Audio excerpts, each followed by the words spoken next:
Hello everyone, Richie Leahy here, and today we're going to be looking at the CamJam EduKit Series 2.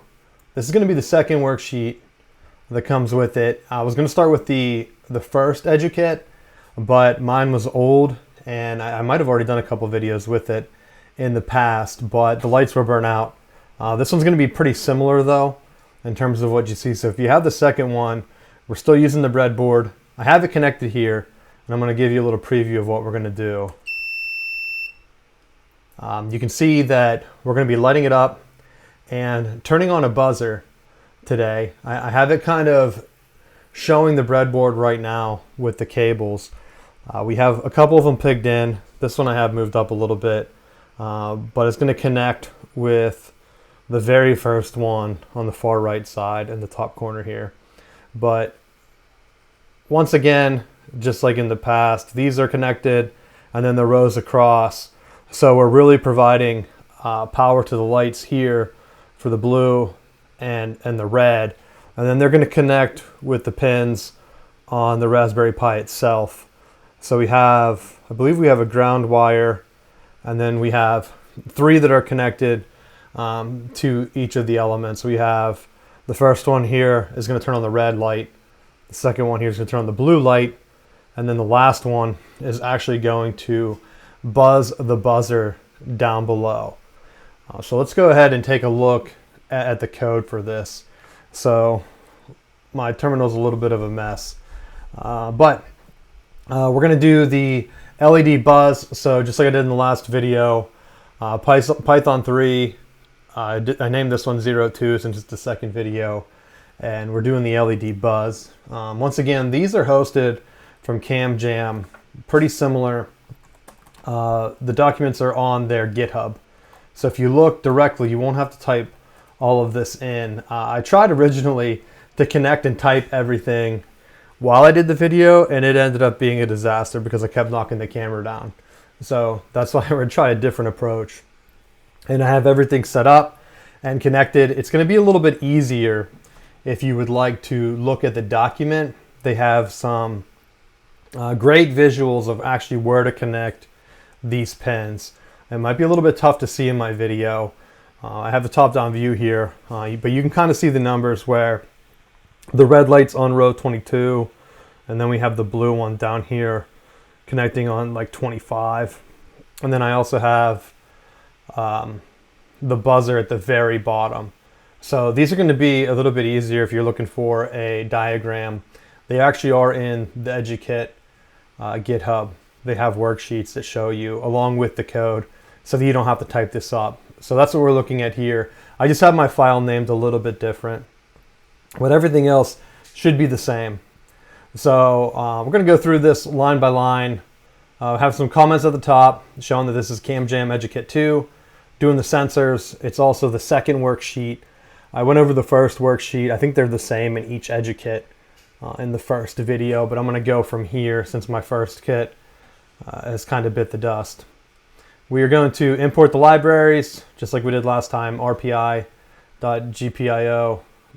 Actually, I might not have did that because I was in a previous video for the one that where the lights are burnt out. So what we're doing is we're importing the Raspberry Pi GPIO, and we're naming it GPIO. So then now we don't have to type the entire thing. And then we're also going to import time.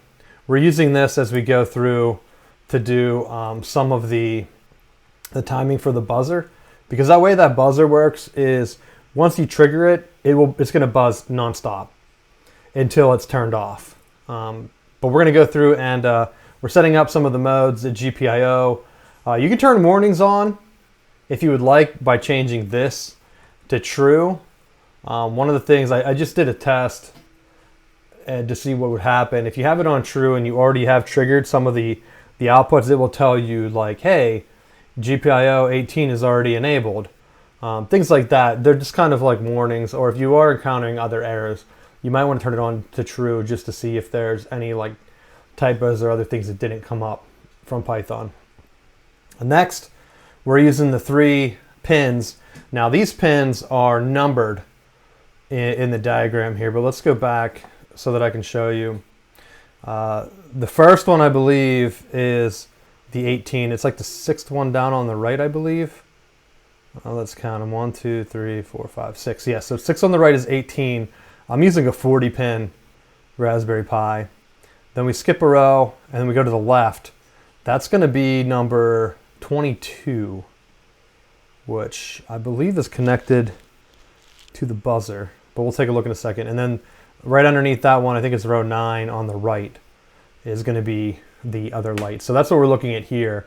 We're setting these up 18, 24, and 22.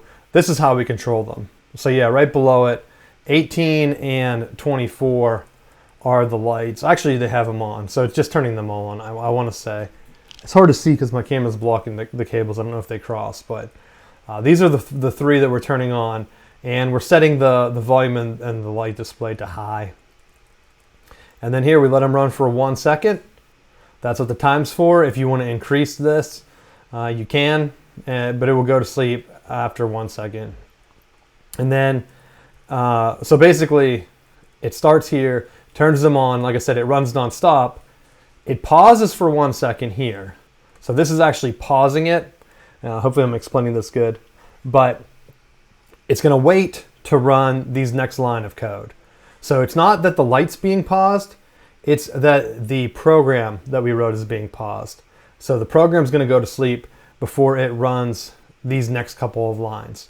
And so then this is going to turn it off. And then this cleanup line is pretty important because then it's going to go ahead and cycle and turn off all the other like GPIO stuff. So as you set this up, that's kind of how the program is going to work for the next couple worksheets, I believe. We have some other cool things that I'm going to show in the next couple of videos, as long as all my stuff still works, since I've been playing with it for a couple of years now. But again, you would just hit Control O to write the name, go back, Control X. Let's go ahead. I have a bunch of other ones that I like pulled down, so you can see my LS is showing all the files in my directory. But I have this one named Nano, or I have it named 2-ledbuzz.python. So we'll go back. All you have to do is hit enter, and it will run. And you can see that it says lights on and sound off. So we'll do it one more time so you can actually see it. But that is what we're doing here. So this one's pretty cool, and it's a good way to get started. And again, you can set that timer if you want it longer. For this video, I didn't want it beeping for more than a second. And there, everything's working. So thanks for watching. Check out the next video and you can see where we're going to go from there.